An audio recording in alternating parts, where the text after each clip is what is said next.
154장 찬양하시겠습니다.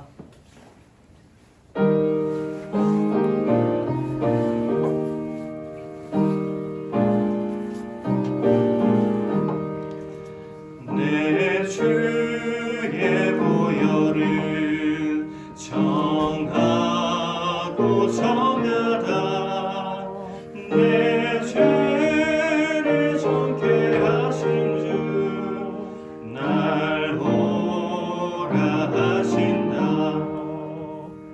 내가 주께로 지금 가오니 십자가의 보혈로 날 씻어주소서.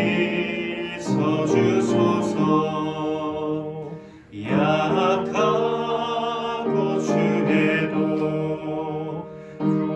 주께로 나가면 힘 주시고 내 주안을 씻어주시네. 내가 주께로 지금 가오니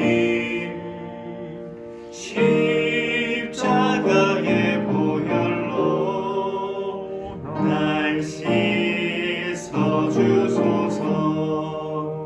날 오라 하심은 온전한 믿음과 또 사랑과 평안함 다 주려 함이라.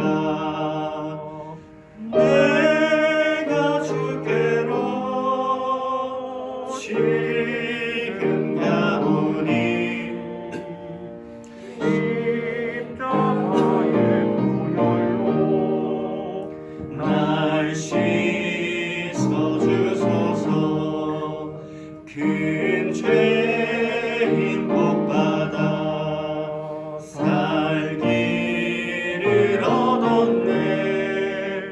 한없이 넓고 큰 은혜 베풀어 주소서.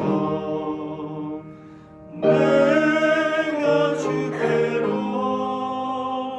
지금 가오니 십자가의 보혈로 날 씻어주소서. 그 비경험 속에 큰 증거 됩니다. 내 기도 소리 들으사 다 허락하소서. 내가 주께로 지금 가오니 십자가의 보혈로 날 씻어주소서.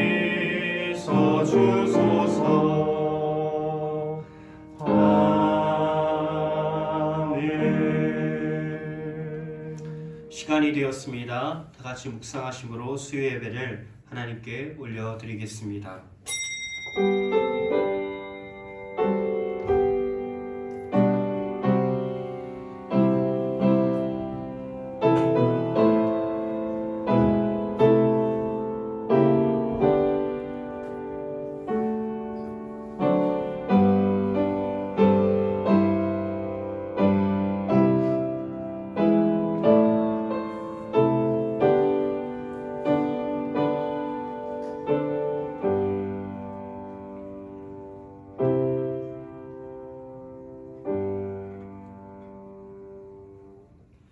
사랑과 은혜가 풍성하신 하나님 아버지, 이 혼탁한 시대와 전염병으로 인한 어려운 시대에도 하나님이 부르셔서 예배하게 하신 성도들은 이곳에 모였습니다. 하나님, 이곳에 모여 하나님을 찬양하고 예배할 때에 우리의 영과 육이 건강하게 하여 주시옵소서. 신령한 적과 신령한 은사 가운데에서 신령한 은혜 가운데에서 우리 영혼이 회복되어지며 힘을 얻게 하여 주시옵소서. 오직 이 시간 예수의 은혜와 진리만이 충만하길 원하오며 예수님의 이름으로 기원하옵나이다. 아멘. 찬송가 563장 찬양하시겠습니다.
이 시간 우리 함께 기도하도록 하겠습니다. 이 시간 우리 예배를 위해서 또 우리 교회를 위해서 또 나라와 온 세상을 위해서 이 시간 우리 간절히 하나님께 부르짖으며 나아가도록 하겠습니다. 다 같이 기도하시겠습니다.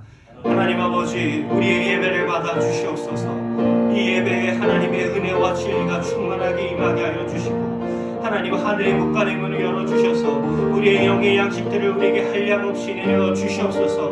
아버지 성령의 담비를 내려 주시옵소서. 우리의 예배가 하나님의 성령이 충만한 예배가 되게 하여 주시고 우리의 예배가 말씀의 풍성함이 드러나는 예배가 되게 하여 주시고 사람의 말과 지혜로 하지 아니하게 하시고 하나님의 살아계신 말씀으로만 예배할 수 있도록 우리의 마음과 영혼을 주장하여 주시옵소서. 이 시간 우리 교회를 위하여 기도합니다. 어려운 가운데 있사오니 하나님의 은혜를 구합니다. 아버지, 우리가 자복하고 통회하는 심령으로 하나님께 기도할 때에 우리가 간절히 하나님께 부르짖으며 나아갈 때에 하나님 우리에게 은혜를 베풀어 주시옵소서. 우리 교회에 주의 성령을 부어 주시옵소서. 하나님 이 민족을 위하여 기도합니다. 하나님 대통령 선거가 얼마 남지 않았습니다. 하나님을 경외하는 종, 하나님을 따르는 종, 하나님의 말씀에 두려움을 경험하는 종이 하나님 뽑히게 하여 주시옵소서. 아버지, 세상 열방이 어려운 가운데 있사오니 하나님 세상을 살려주시고 하나님 열방을 불쌍히 여겨 주시옵소서. 하나님 전쟁의 위험 가운데 있는 나라들이 있사오니 그들을 불쌍히 여기시고 구워 살펴 주시옵소서. 하나님 아버지, 이 시간 우리가 하나님의 아름다운 이름을 예배하고 찬양합니다. 하나님, 이곳에 모인 성도들에게 하나님의 한량없는 은혜를 부어주시고 성령의 담비가 우리 교회에 차고 넘치게 하여 주시옵소서. 하나님, 이 시간 또한 우리 민족을 위하여 기도합니다. 대통령 선거가 얼마 남지 않았습니다. 하나님, 그 중에서도 하나님을 가장 경외하고 하나님을 두려워하는 자가 하나님의 일꾼으로 뽑히게 하여 주시옵소서. 하나님, 이 시간 세상과 열방을 위하여 기도합니다. 하나님, 복음이 없는 곳에는 복음이 있게 하시고 하나님, 평화가 없는 곳엔 평화가 있게 하시고 하나님, 주의 사랑이 없는 곳엔 예수 그리스도의 사랑이 있게 하여 주시옵소서. 또한 전쟁의 어려운 가운데 두려워 떨고 있는 나라들이 있사오니 하나님의 공평하심이 드러나게 하여 주시옵소서. 예수님의 이름으로 기도드립니다. 아멘. 오늘 우리에게 주신 하나님의 말씀은 요한복음 1장 1절에서 5절 말씀입니다. 제가 가진 신약 성경 142페이지에 나와 있습니다. 요한복음 1장 1절에서 5절입니다. 한 절씩 교독하도록 하겠습니다. 태초에 말씀이 계시니라. 이 말씀이 하나님과 함께 계셨으니 이 말씀은 곧 하나님이시니라. 그가 태초에 하나님과 함께 계셨고 만물이 그로 말미암아 지은 바 되었으니 지은 것이 하나도 그가 없이는 된 것이 없느니라. 그 안에 생명이 있었으니 이 생명은 사람들의 빛이라. 함께 읽겠습니다. 빛이 어둠에 비치되 어둠이 깨닫지 못하더라.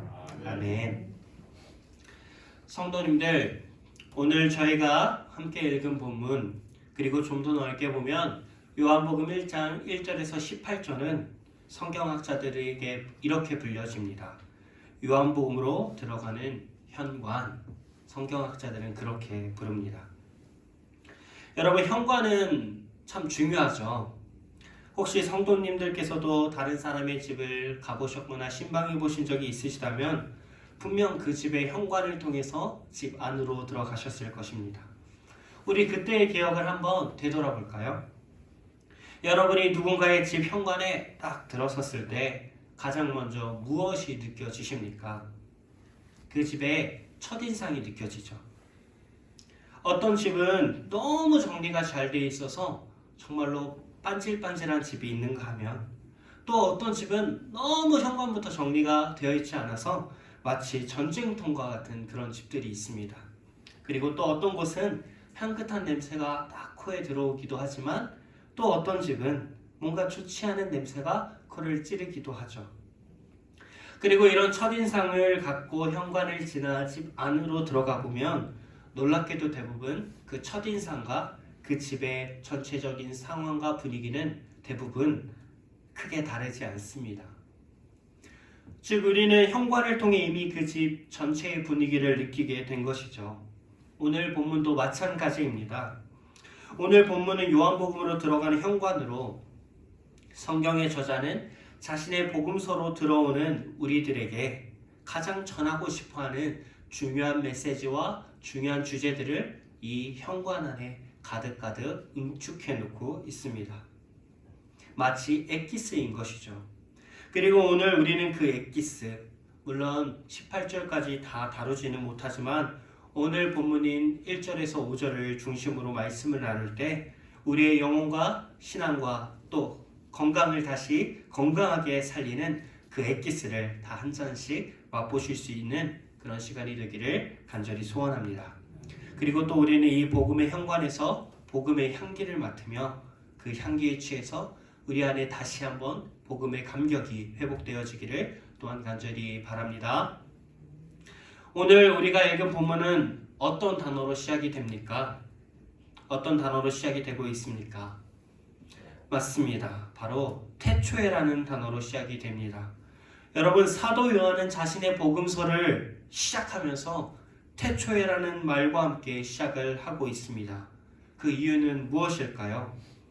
여러분, 태초에라는 단어를 들으면 하나님을 믿는 이 성경을 한 번이라도 읽어본 사람은 무언가를 기억하게 합니다. 무언가가 떠오릅니다. 여러분, 과연 무엇이 떠오르십니까? 창세기 1장 1절. 태초에 하나님이 천지를 창조하시니라.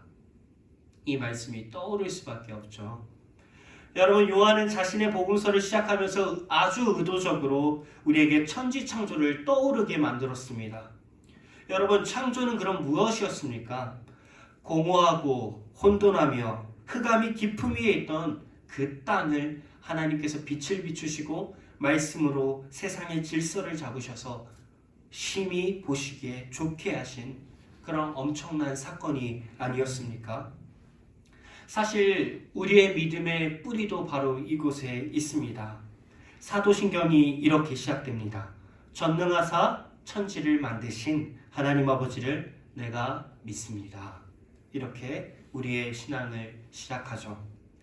그렇다면 요한은 왜 이렇게나 중요한 사건인 창조를 요한복음의 현관에 딱 들어온 우리에게 보여주고 있는 것일까요?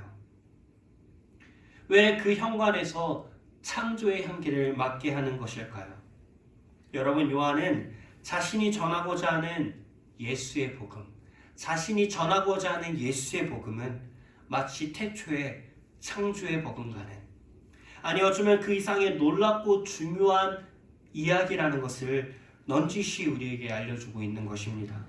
마치 세상이 시작될 때에 혼돈하고 공허하며 흑암만이 깊음 위에 있던 바로 그 땅을 하나님께서 보시기에 심히 좋도록 만드셨던 것과 같이, 요한에겐 예수의 복음이란 인간의 타락으로 인해 무너진 창조의 아름다움을 다시 한번 새롭게 회복하는 이름하여 재창조, 곧 죄와 사망이라는 어둠 가운데서 절망적인 우리 죄인의 존재가 다시 한번 그리스도 안에서 새롭게 되는, 보시기에 좋게 되는, 아름답게 되는 그런 재창조의 사건임을 요한은 우리에게 이야기하고 있는 것입니다.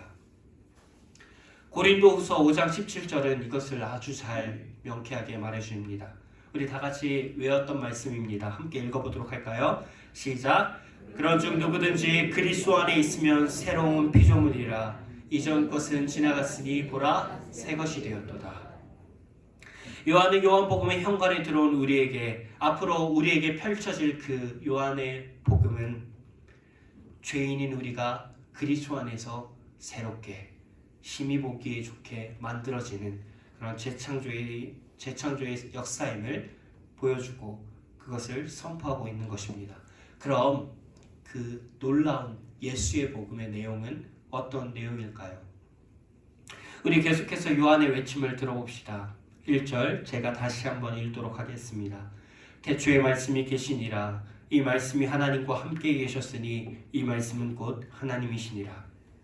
아멘. 여러분, 먼저 요한은 우리에게 무엇을 전하고 있습니까? 여러분, 여기서 이 말씀, 태초에 말씀이 계신다 하실 때 이 말씀이 우리 예수 그리스도를 가리키고 있다는 것을 우리 성도님들은 이미 알고 계십니다.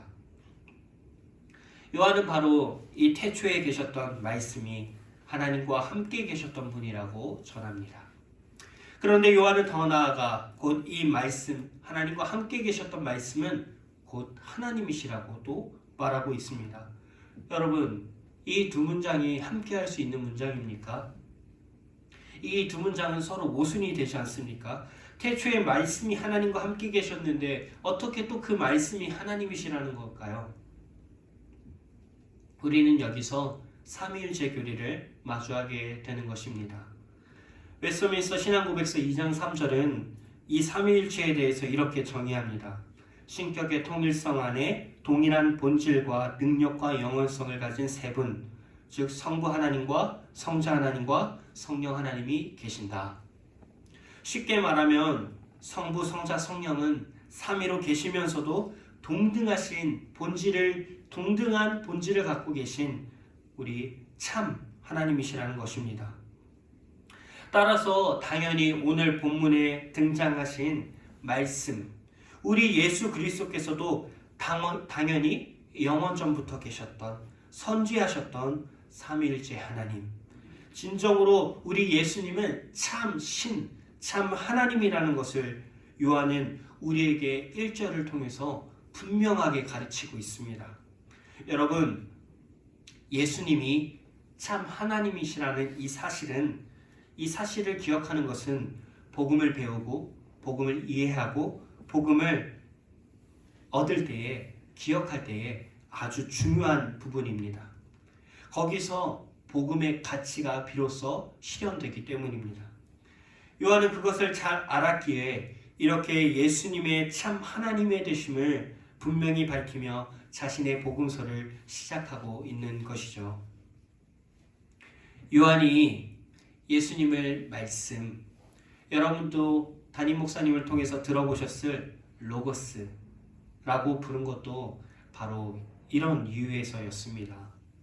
요한이 예수님을 말씀이라 한 것은 물론 당시에 헬라 철학, 헬라계 로고스라는 그런 플라톤의 그런 철학의 영향도 있지만 요즘의 성경학자들은 이 요한이 로고스라고 부른 것은 구약에서의 말씀을 생각하고 있다는 것을 분명하게 합니다.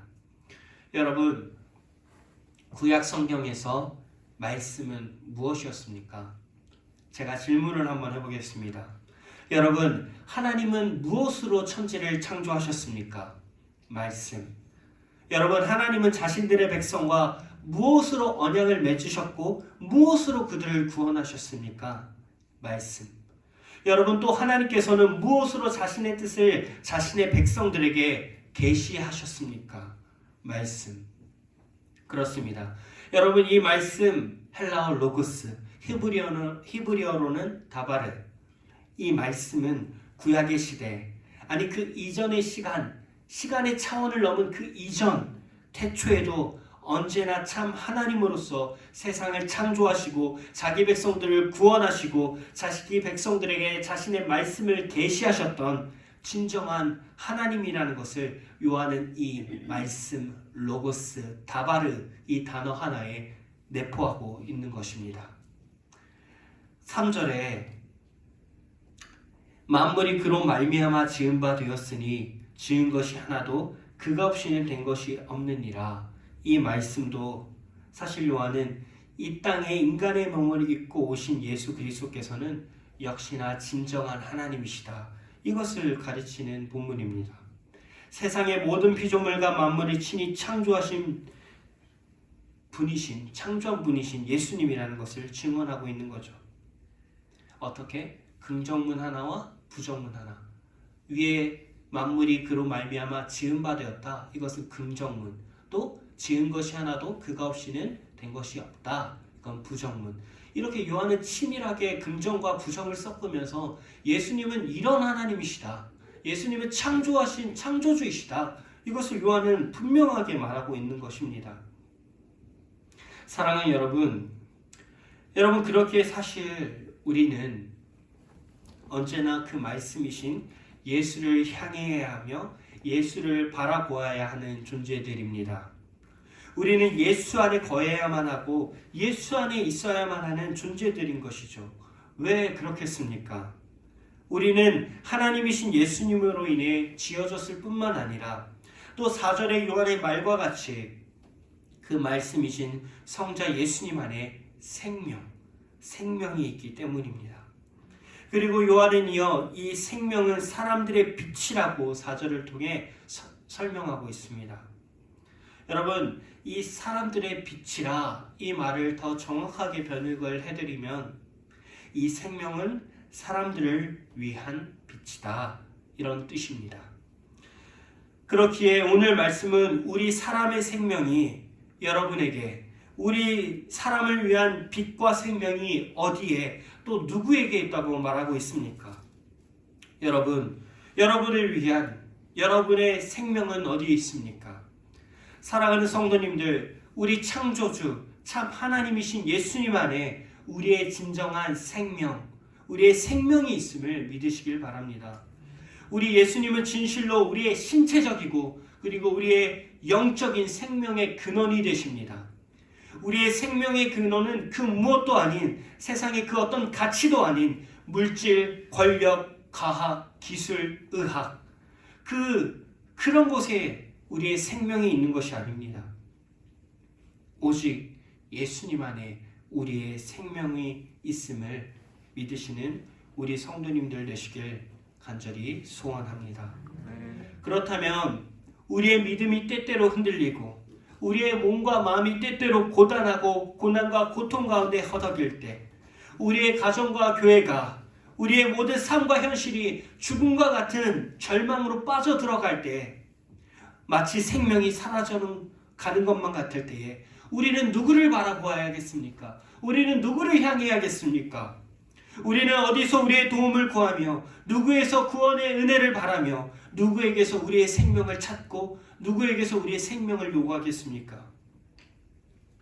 우리는 우리의 생명의 근원 되시는 우리 주님 예수 그리스도 그분 안에서 우리의 생명을 찾아야 하지 않겠습니까?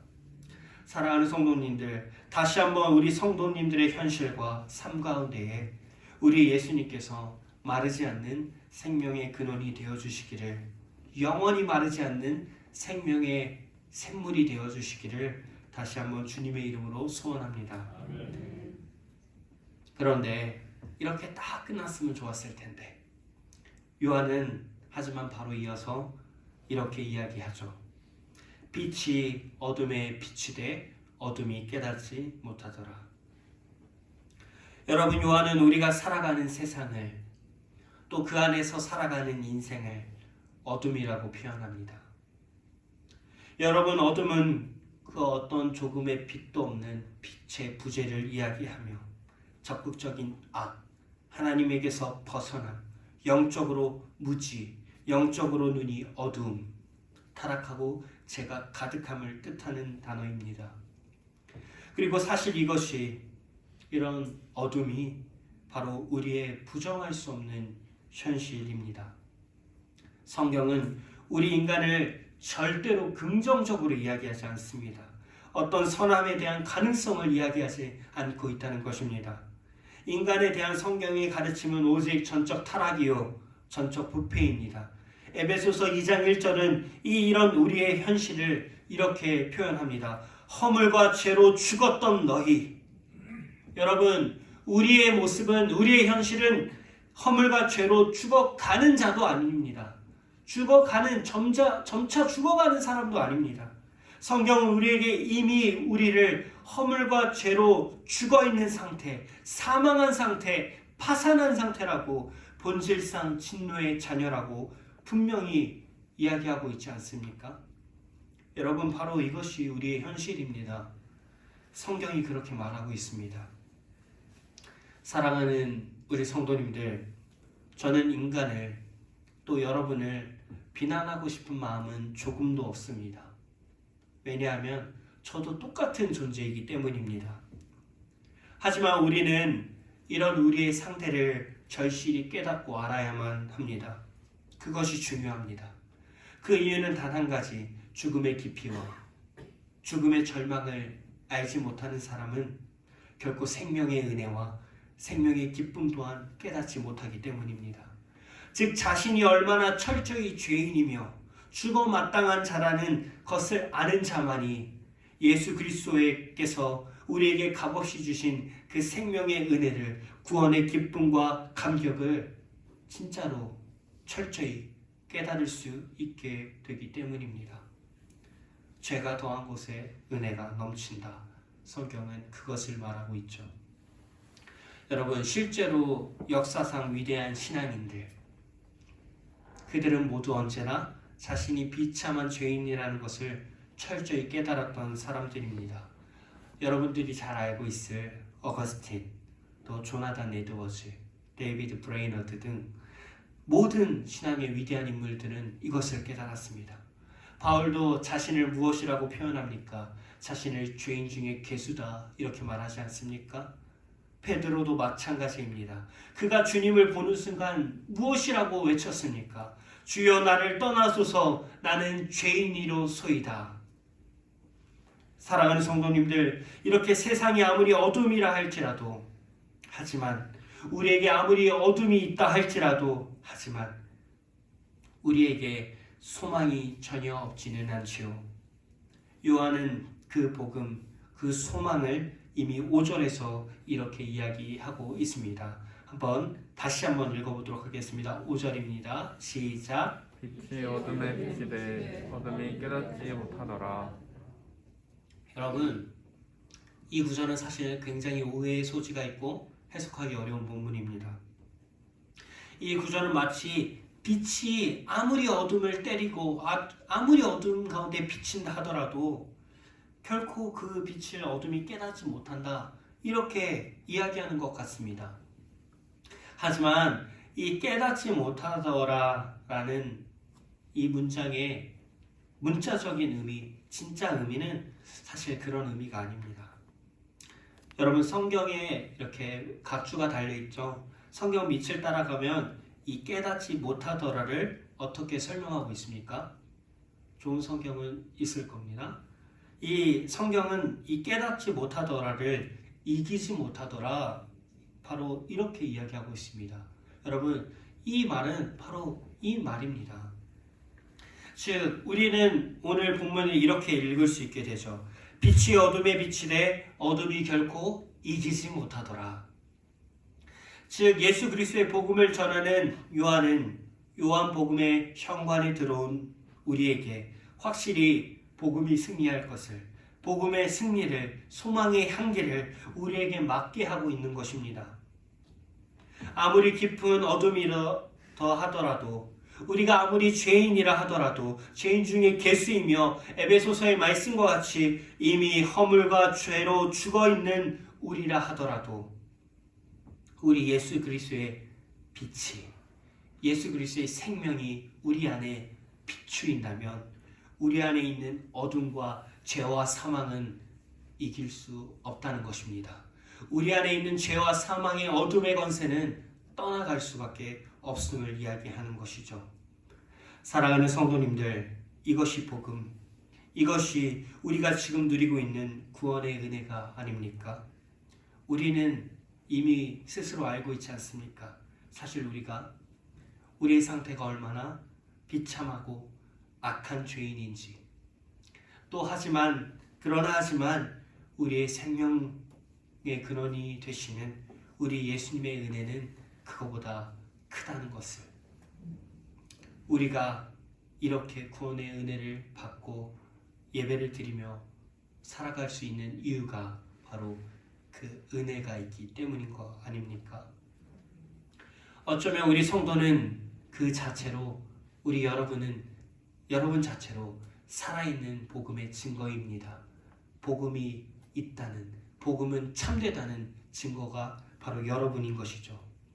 우리 같은 죄인이 이렇게 하나님 앞에서 하나님을 예배하며 찬양하며 살아가고 있으니 말입니다. 사랑하는 성도님들, 그렇기에 명심하시길 바랍니다. 그렇기에 우리의 예배는 결코 죽음도 막을 수 없는 것입니다. 결코 죽음조차 우리의 예배를 막을 수 없을 것입니다. 왜? 사실 우리는 이미 죽었던 자였기 때문에. 그렇게 죽었던 우리 하나님께서 그 아들의 생명으로 우리를 다시 살리셔서 우리를 이 자리에 앉히시고 우리를 이 예배 자리에 불러주셨기 때문입니다. 그리고 이런 복음의 감격을 아는 자만이 그 어떤 예배를 방해하는 세력과 아픔 가운데서도, 그 어떤 상황 속에서도 이렇게 고백할 수 있게 되죠. 우리도 주와 함께 죽으러 가자. 사랑하는 우리 성도님들, 오늘 읽지는 않았지만 14절의 말씀을 나누며 말씀을 맺도록 하겠습니다. 여러분, 그럼 우리 주님께서는 어떻게 이런 죄인인 우리를 새롭게 회복하시고 이미 허물과 죄로 죽었던 이런 우리를 구원하시고 어떻게 어떤 어둠보다 어두웠던 이런 우리를 하나님이 보시기에 힘이 좋도록 아름답게 창조하셨을까요? 다시 만드셨을까요? 어떻게 하나님의 자녀가 되게 하셨을까요? 우리 14절의 말씀을 예수님의 은혜를 생각하며 감격의 고백으로 함께 읽어보도록 하겠습니다. 시작. 말씀이 육신이 되어 우리 가운데 거하심에 우리가 그의 영광을 보니 아버지의 독생자의 영광이요 은혜와 진리가 충만하더라. 아멘. 여러분, 사실 이 구절은 개인적으로 제가 성경에서 가장 사랑하는 구절입니다. 여러분, 저는 이 구절에 대해 다른 어떤 말도 붙일 말도 찾을 수가 없습니다. 우리 예수님께서는 삼위 하나님으로서 참 하나님이셨지만 죄인인 우리를 살리시기 위해, 죄인인 우리를 구원하시기 위해 하나님이신 그분께서 친히 연약한 우리의 육신을 입으셨다는 것입니다. 그렇게 우리 안에 거하셨다는 것입니다. 그리고 그것을 진심으로 기뻐하셨습니다. 무한히 거룩하시고 무한히 영광스러우시고 무한히 아름다우신 무한히 존귀하신 진정한 신선미가 되시는 우리 주님이 단지 우리와 같은 죄인을 위해 자기를 비워 종의 형체를 가지실 뿐만 아니라 연약한 인간의 몸을 입으셨습니다. 그것을 기뻐하셨습니다. 참 하나님께서. 여러분, 우리는 이 은혜를 무엇라 더 말하고 이 은혜를 무엇라 더 표현할 수 있겠습니까? 여러분, 세상의 모든 물을 만드시고 세상의 모든 물을 흐르게 하시고 또 세상의 모든 물을 다스리시고 주장하시는 창조주 예수님께서 우리를 위한 십자가 위에서 단 한 방울, 목 축일 물 한 방울이 없으셔서 그분의 입으로 이렇게 말씀하십니다. 내가 목마르다. 여러분, 이 은혜를 우리가 어찌다 표현하겠습니까? 어찌다 헤아릴 수 있겠습니까? 죽으실 수 없는 분이 죽음을 경험하셨고 장사 되실 수 없는 분이 장사 되셨습니다. 우리 때문에. 사랑하는 성도님들, 우리가 받은 은혜는 바로 이런 은혜입니다. 바로 이런 은혜를 입은 자들이 바로 우리입니다. 우리의 심장에 있는 복음은 죄와 사망으로 죽었던 우리를 살린 복음은 바로 이런 복음이라는 것이죠. 사랑하는 성도님들, 여러분에게 이런 복음의 감격이 지금 남아 있습니까? 이런 복음의 감격이 지금 여러분에게 있으십니까? 이런 놀라운 복음의 감격이 참 하나님이신 예수님께서 우리를 살리시기 위해 죽으셨다는 그 복음에 대한 깊은 체험과 감격이 정말 여러분에게 있으십니까? 그리스도인은 이런 복음의 감격으로 살아갑니다. 그 감격이, 그 첫사랑이 정말 남아 있으십니까? 아무리 복음에 대한 설교를 듣고 아무리 예수 그리스도의 죽음을 생각해봐도 내 가슴에서 아무 감정도 느껴지지 않으며 나의 영혼이 아무리 깨어지지 않는다면 여러분, 우리는 다시 한번 하나님 앞에 무릎 꿇고 외쳐야 합니다. 하나님, 복음의 감격을 회복시켜 주십시오. 이렇게 외쳐야 됩니다. 더 이상 우리가 예수 그리스도의 십자가 앞에서 눈물 흘리지 못하다면, 우리가 예수 그리스도의 말씀 앞에서 우리의 감격이 되살아나지 않는다면 우리는 심각한 어둠의 상태일 것입니다. 혹여나 여러분의 마음 가운데 에이, 내가 이만큼 신앙생활 했는데, 에이, 이제 내 나이가 몇인데 그런 복음의 감격이 이제 내게 무슨 의미가 있겠어? 이제 나와 무슨 상관이 있겠어? 그냥 이제 예수님 잘 믿으면서 열심히 교회 봉사하면서 살아가면 되지, 이렇게 생각하고 있으시지는 않으시죠? 사랑하는 여러분, 복음의 감격을 회복하시길 바랍니다. 여러분 가슴 안에 오늘 말씀을 통해 여러분의 영혼 안에 다시 한번 복음의 감격이 회복되어지기를 진심으로 예수님의 이름으로 소원합니다. 다윗의 고백, 주의 구원의 즐거움을 내게 회복시켜 주소서라는 그 간절한 다윗의 외침이 여러분의 기도가 되기를 간절히 소원합니다. 그리고 우리의 생명의 근원 되신 예수 그리스도 참 하나님의 생명이 여러분의 마음 안에서 풍성하게 샘솟기를 다시 한번 간절히 소원합니다. 그 풍성한 은혜를 누리실 수 있기를, 복음의 은혜를 누리실 수 있기를 다시 한번 간절히 소원합니다. 기도하시겠습니다. 하나님 아버지, 아무리 우리가 하나님의 복음을 들어도 깨어지지 않습니다. 하나님 아버지, 아무리 우리가 애곡해도 다른 사람들은 애곡하지 않으며, 우리가 아무리 찬양하고 춤추더라도 다른 사람은 피리를 불지 않으며 노래하지 않으며 춤추지 않는 세대입니다. 하나님, 먼저 우리가 다시 한번 복음의 감격을 회복하게 하여 주시옵소서. 요한복음의 말씀을 통해서 참 하나님이신 그분께서 우리를 구원하시기 위해 인간의 몸을 입고 오셨다는 그 사실 앞에서 다시 한번 눈물 흘리게 하여 주시옵소서. 예수 그리스도의 십자가 아래서 우리의 강팍하고 단단해진 우리의 마음과 첫사랑이 다시 한번 녹게 하여 주시옵소서. 우리 엘교회는 그 어떤 기도받아도 복음의 감격을 회복시켜달라는 그 통회하고 자복하는 심령의 기도만이 외쳐지게 하여 주시옵소서. 예수님의 이름으로 기도드립니다. 아멘. 광고 말씀 드리겠습니다. 4번 교우동정 결혼 이수진 청년 박막래 집사님 장녀입니다. 2월 19일 토요일 오후 1시 김포 컨벤션 웨딩 2층 갤럭시 홀에서 드려집니다. 나머지 광고는 주보를 참고해 주시길 바랍니다. 찬송가 453장 찬양하시겠습니다.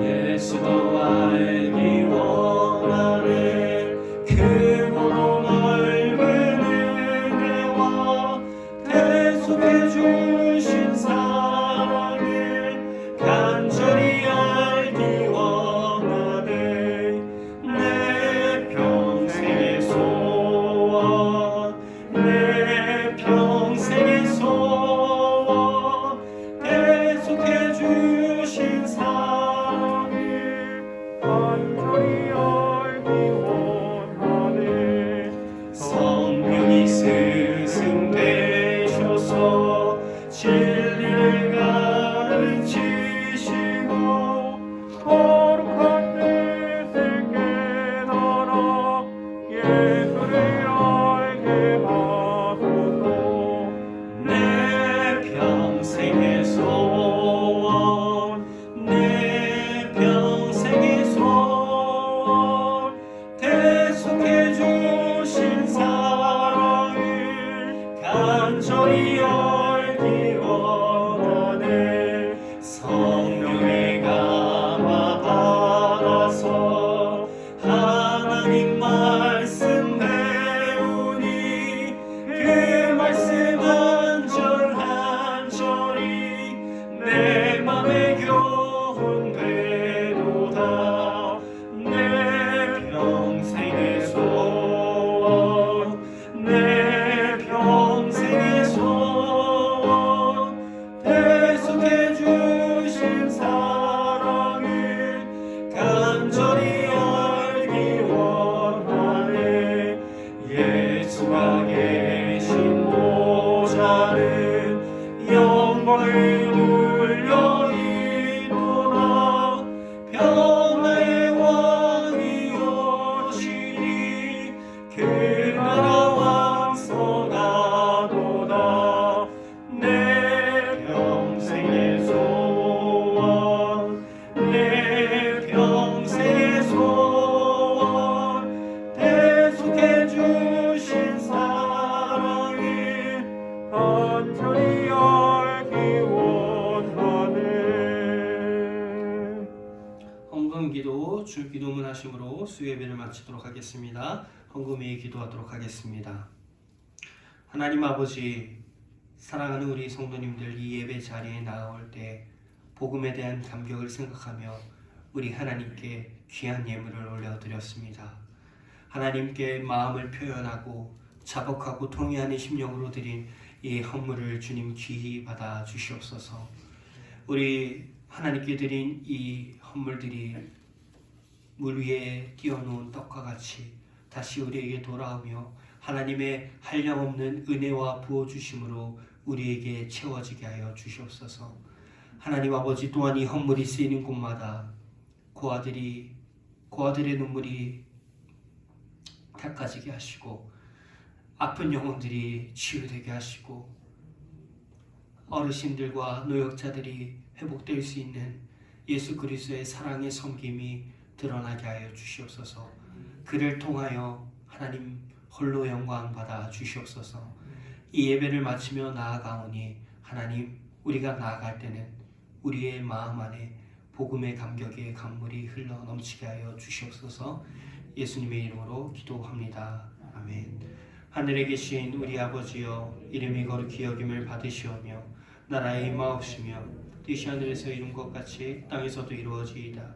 오늘날 우리에게 일용할 양식을 주옵시고 우리가 우리에게 죄 지은 자를 사하여 준 것 같이 우리 죄를 사하여 주옵시고 우리를 시험에 들게 하지 마옵시고 다만 악에서 구하옵소서. 대개 나라와 권세와 영광이 아버지께 영원히 있사옵나이다. 아멘.